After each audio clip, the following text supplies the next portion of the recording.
G'day team, Wamajigga to another ripper of an episode. Today we're just going to talk bushfires and Aussie bushfires. So Aussie bushfires are very, very unique. The Australian bush is very, very unique. And we're very lucky, but we need to make sure that we take great heed to where we're going, how we're doing it, and maintaining our bushland for our future generations and for the safety of our communities.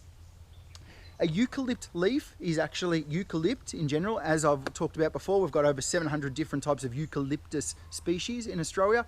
Eucalypt is an oil leaf. So what ends up happening as the fire comes through, that oil, what happens with fire and water, it explodes or it fumes up really aggressively. So what we need to make sure is that we reduce the amount of fuel that we have in those areas that are close to suburbia, and we can reduce the ability for that fire to spread at a quick rate.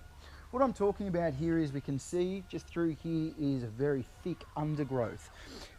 Part of that thick undergrowth, bits of logs and branches, anything where the tree themselves have been stressed in the past and they've dropped their branches, they smash on the ground or they lay on the ground, and then when a fire comes through, it doesn't just have the top where all of these leaves are that burn back at a very, very rapid rate and at a high temperature, but they also grab all of this undergrowth, and everything then creates this big fireball, this circle of fire. That's where we've got to be super careful.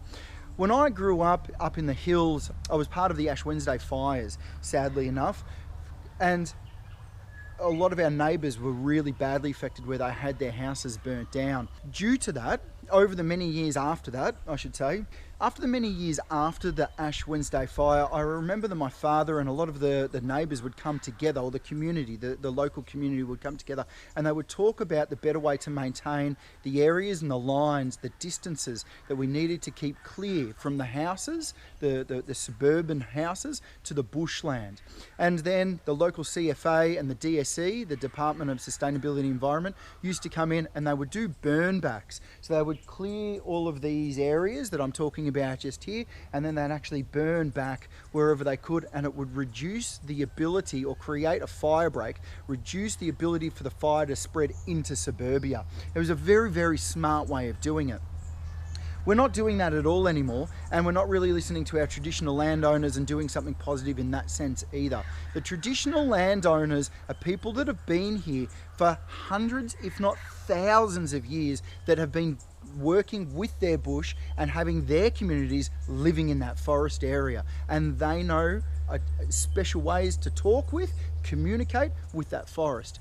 They have ways of also talking and understanding the local wildlife, which is really important. I remember hearing a story of the tsunami that came through in Thailand, and a lot of the local fishermen that have been there for hundreds, if not thousands of years, watched the animals, the birds and the fish moving, and understood that there was something of a natural disaster that was coming on, and a lot of those fishermen moved out into the sea, not closer to land.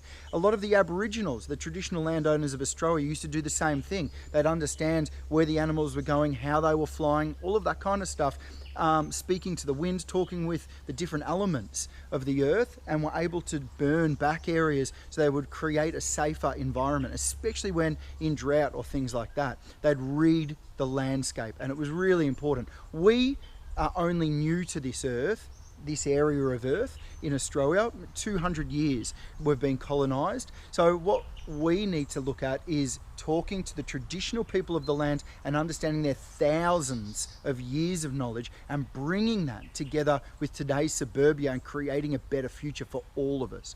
Thanks for watching. Any questions or queries about that, flick it over. I'll answer it for you best I can, whenever I can. Thanks for watching. Like always, stay on real banana peels. I'll see you in the soup.